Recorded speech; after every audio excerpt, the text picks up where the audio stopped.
नमस्कार, आप देख रहे हैं 4 PM और मैं हूं आपके साथ निधि तिवारी। 1990 में आमिर खान और माधुरी दीक्षित की एक फिल्म आई थी दिल, जिसका बहुचर्चित गाना था कि हमने घर छोड़ा है, रस्मों को तोड़ा है। इस गाने के बोल आज हमारे उपराष्ट्रपति जगदीप धनखड़ पर बिल्कुल फिट बैठ रहे हैं। ऐसा लगता है कि मानो धनखड़ साहब ये गाना मोदी जी को ही गाकर सुना रहे हों।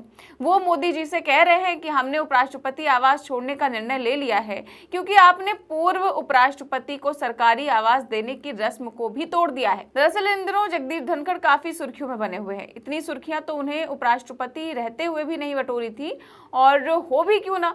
उनके साथ जो मोदी शाह जी ने किया है वो भाजपा के बाकी नेताओं के लिए उदाहरण के तौर पर देखा जाना चाहिए कि अगर आपने मोदी शाह के आगे जरा भी चूक की तो आपके साथ क्या क्या हो सकता है। पहले तो इस सरकार ने जगदीप धनखड़ से स्वास्थ्य कारणों का हवाला देकर जबरन उपराष्ट्रपति पद से इस्तीफा दिलवाया, फिर उनको दुनिया के कैमरों से दूर कर दिया।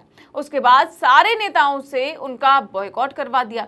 किसी बीजेपी नेता की इतनी हिम्मत नहीं हुई कि जाकर एक बार धनखड़ साहब से मिलाए, उनको गेट वेल सून बोलाएं या बुके देकर फोटो खिंचवाए आए। लेकिन बुके के सारे फूल सूख गए, पर धनखड़ साहब से कोई मिलने नहीं गया। आज उनको पैसों के लिए दर दर भटकना पड़ रहा है। एक व्यक्ति जो कभी गवर्नर रहा, फिर उपराष्ट्रपति बना, आज उसकी हैसियत ये कर दी गई है कि विधायक पेंशन के लिए उनको गुहार लगानी पड़ रही है। अब तो नौबत ये आ गई है कि धनखड़ साहब से उनका आवाज भी छीना जा रहा है। धनखड़ को अपने घर से बेघर करके मोदी शाह ने कैसे उनको दिल्ली से दूर करने की प्लानिंग की है, ये हम आपको अपनी इस रिपोर्ट में बताएंगे। तो the curious case of Jagdeep Dhankhar साहब के पिछले एपिसोड में हमने जाना था कि कैसे धनखड़ साहब को रिटायरमेंट लाइफ जीने के लिए पैसों की सख्त जरूरत पड़ गई थी, जिसके चलते उनको विधायक लेवल की पेंशन के लिए राजस्थान विधानसभा में आवेदन करना पड़ा। वहीं अब इंडियन एक्सप्रेस में छपी एक और रिपोर्ट के मुताबिक धनखड़ साहब को जल्द ही अपना आवास छोड़ना पड़ेगा। उपराष्ट्रपति पद से इस्तीफा देने के बाद भी जगदीप धनखड़ अभी उपराष्ट्रपति के आधिकारिक आवास में ही रह रहे हैं। उन्हें अभी तक नया सरकारी बंगला अलॉट नहीं किया गया है और अगले उपराष्ट्रपति पद के लिए 9 सितंबर को चुनाव होने और धनखड़ साहब को उससे पहले संसद भवन परिसर के पास उपराष्ट्रपति आवास को खाली करना होगा। अब जाहिर है कि जगदीप धनखड़ पिछले साल अप्रैल में उपराष्ट्रपति के आधिकारिक आवास में रहने चले गए थे क्योंकि उनके रिटायरमेंट के कुछ साल बचे हुए थे। इसीलिए उनको लगा होगा कि यहाँ कुछ साल आराम से रहेंगे, लेकिन उन्हें क्या पता था कि उनके साथ क्या होने वाला है। दोस्तों, इस बीच बड़ा सवाल ये खड़ा होता है कि उनको अभी तक मोदी सरकार ने दूसरा कोई आवास ही नहीं अलॉट किया है, जबकि नियमों के मुताबिक पूर्व राष्ट्रपतियों, उपराष्ट्रपतियों और प्रधानमंत्रियों को टाइप 8 बंगला आवंटित किया जाता है। आवास की व्यवस्था आवास और शहरी मामलों का मंत्रालय करता है और वर्तमान में इस मंत्रालय का नेतृत्व मनोहर लाल खट्टर करते हैं, लेकिन उनकी तरफ से अब तक कोई कदम नहीं उठाया गया है। हालांकि मंत्रालय के अधिकारियों ने धनखड़ से मुलाकात की थी, लेकिन उनके अगले आवास को लेकर किसी भी तरह की कोई बातचीत नहीं की गई, ना ही अभी तक कुछ फाइनल हुआ है। जबकि धनखड़ के कार्यालय ने नियमों के तहत आवास के लिए औपचारिक अनुरोध पेश कर दिया है। इसके बावजूद जगदीप धनखड़ को घर नहीं दिया जा रहा है। वहीं सूत्रों के मुताबिक अनुरोध प्राप्त होने के बाद पूर्व उपराष्ट्रपति के सामने मौजूद विकल्प पेश किए जाते हैं। चयन के बाद केंद्रीय लोक निर्माण विभाग जरूरी काम शुरू करता है, जिसमें संशोधन भी शामिल है। पूरी प्रक्रिया में आमतौर पर कम से कम 3 महीने लगते हैं। इससे साफ मैसेज जाता है कि मोदी शाह चाहते ही नहीं कि धनखड़ उनके आस पड़ोस भी दिखे।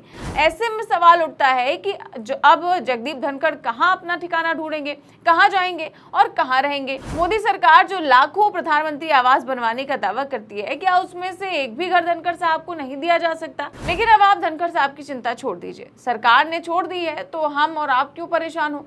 जगदीप धनखड़ साहब लंबे समय से राजनीति में रहे हैं, उन्होंने अपना एक मकान तो ले ही लिया होगा, इसीलिए चिंताएं हम और आप जैसे साधारण लोगों को नहीं होनी चाहिए। इंडियन एक्सप्रेस में छपी रिपोर्ट के मुताबिक जगदीप धनखड़ का दिल्ली के छतरपुर एन्क्लेव में एक निजी आवास है।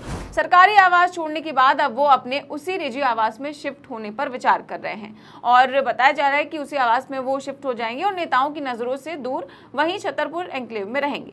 खबर ये भी है कि वहां रहते हुए पूर्व उपराष्ट्रपति सरकारी आवास मिलने का इंतजार करते रहेंगे। आपको बता दें कि जब से धनखड़ उपराष्ट्रपति पद से इस्तीफा देकर आए थे, तभी से वो अपना सामान पैक करना शुरू कर चुके थे। उनको लगा था कि अब तो नए सरकारी आवास में जाने को मिलेगा, लेकिन अब तक उनको कुछ नहीं मिला है। इससे बेहतर हालात तो धनखड़ जी के तब थे जब वो सरकार के पिंजरे में रहते थे।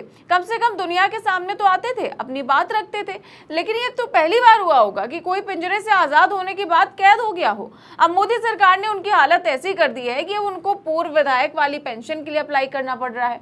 जगदीप धनखड़ इस वक्त 74 साल के हैं और इस उम्र में में दवा, इलाज और बाकी खर्चों के लिए अच्छी खासी रकम चाहिए ही होती है। ऐसे में उन्होंने अपनी पेंशन पाने के लिए राजस्थान विधानसभा का दरवाजा खटखटाया है।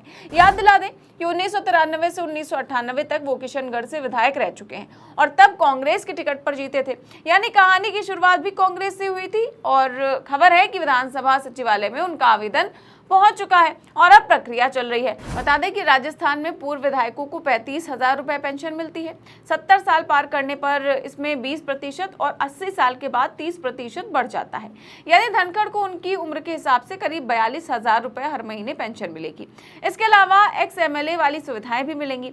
आप सोचिए, जो कभी राज्यपाल और फिर देश के उपराष्ट्रपति रह चुके हों, वो आज पेंशन पाने के लिए विधायक वाली लाइन में लग गए हो।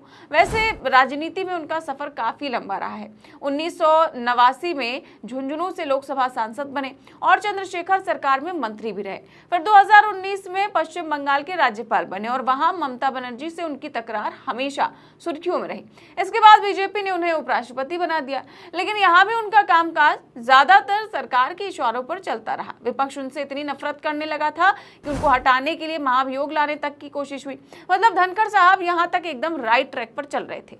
मोदी एंड कंपनी बहुत खुश थी उनसे, लेकिन फिर अचानक एक दिन वो सदन पहुंचे और उनको बोल दिया गया कि इस्तीफा दो। अब आप सोचिए, आपकी कंपनी आपको एम्प्लॉय ऑफ द ईयर का अवार्ड दे और फिर आपसे कह दे कि कल से काम पर मत आना।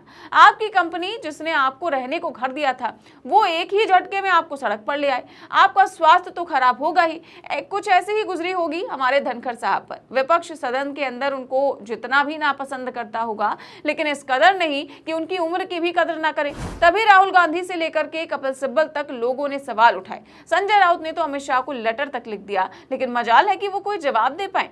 वो तो एक इंटरव्यू में फंस गए जहां उनसे जगदीप धनखड़ को लेकर सवाल कर दिया गया, जिस पर अमित शाह ठीक से कोई जवाब नहीं दे पाए। इसके बाद ये तो साफ हो गया कि दाल में कुछ काला नहीं, बल्कि पूरी की पूरी दाल ही काली है। अब इस मामले को लेकर आप क्या सोचते हैं, हमें कमेंट बॉक्स में जरूर अपनी राय दें।